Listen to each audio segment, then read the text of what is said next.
Makanya sibuk kemarin U20 itu. Kenapa masalahnya? Bukan cuma masalah agama, tapi sudah masalah kemanusiaan. Dan ini bertentangan dengan preambul pembukaan Undang-Undang Dasar 1945 bahwa sesungguhnya penjajahan di atas dunia ini harus dihapuskan karena tidak sesuai dengan pri kemanusiaan dan pri keadilan. Kalau dia perangnya lewat media, ya kita jawab juga lewat media. Kalau dia perangnya lewat ekonomi, ya kita jawab juga lewat ekonomi. Ada orang perang lewat media, kemudian oh kita jihad, kita aja. Salah kafrante.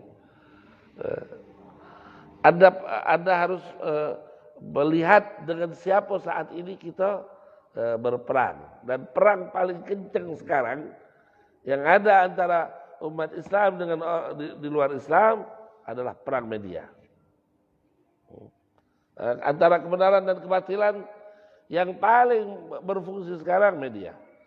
Makanya kita lihat orang-orang ini yang namanya koruptor, yang namanya segala macam ini, bandit-bandit di semua lini, di negara kita maupun di luar negara kita, yang paling mereka takutnya apa? Media. Jangan sampai naik di atas media. Kalau sudah naik di media bahaya. Bahkan kasus apapun,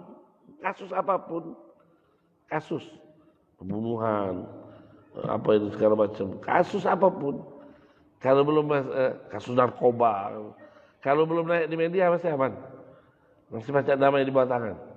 Kapan sudah naik di atas media ini bahaya. Ini bukan rahasia umum.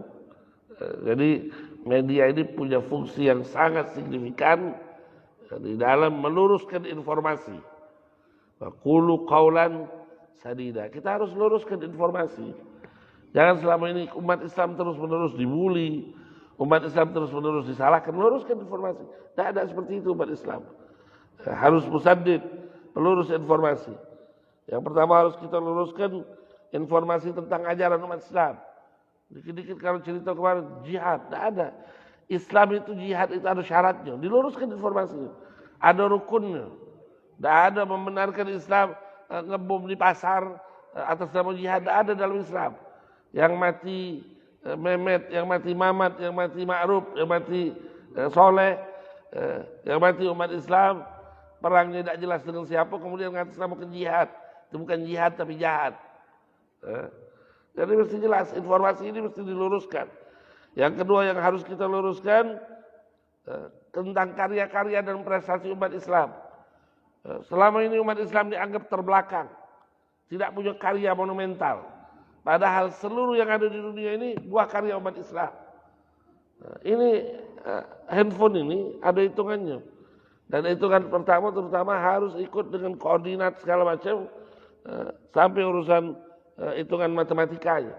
Siapa yang ngajarkan? Al-Jabbar. Al-Jabbar itu umat Islam, orang Islam. Kedokteran zaman sekarang, siapa yang mencetuskannya? Ibnu Sina.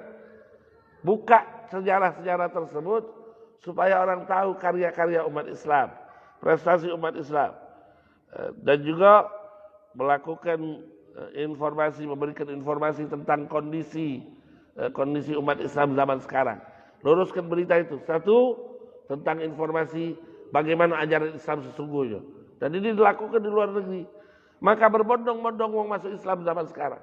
Anda kalau pergi haji sekarang, pergi umroh sekarang, yang banyak sekarang kita lihat justru orang-orang bule.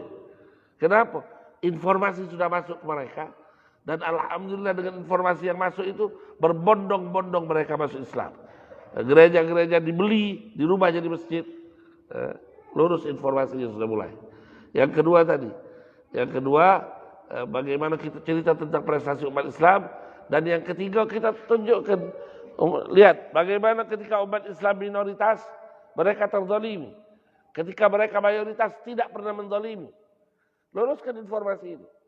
Tak kata umat Islam menzalimi yang minoritas. Termasuk di negara kita. Tapi coba kalau minoritas, seperti sekarang. Makanya sibuk kemarin U20 itu. Kenapa masalahnya? Bukan cuma masalah agama, tapi sudah masalah kemanusiaan.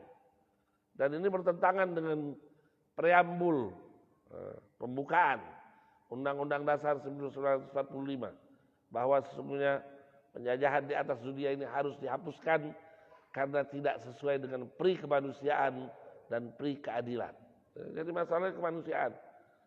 Tapi kan beda, ini bola kaki. FIFA ini tidak ada urusannya sama politik. Siapa bilang Uni Soviet, Rusia tidak boleh belok Piala Dunia karena menginvasi Ukraina kemarin. Setahun baru menginvasi Ukraina dan belum menguasai Ukraina.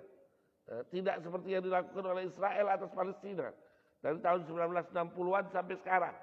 Menginvasi Palestina dan catatan perilaku kejahatan kemanusiaannya sudah tercatat sekian ratus kali, sekian ribu kali dan tercatat itu di PBB.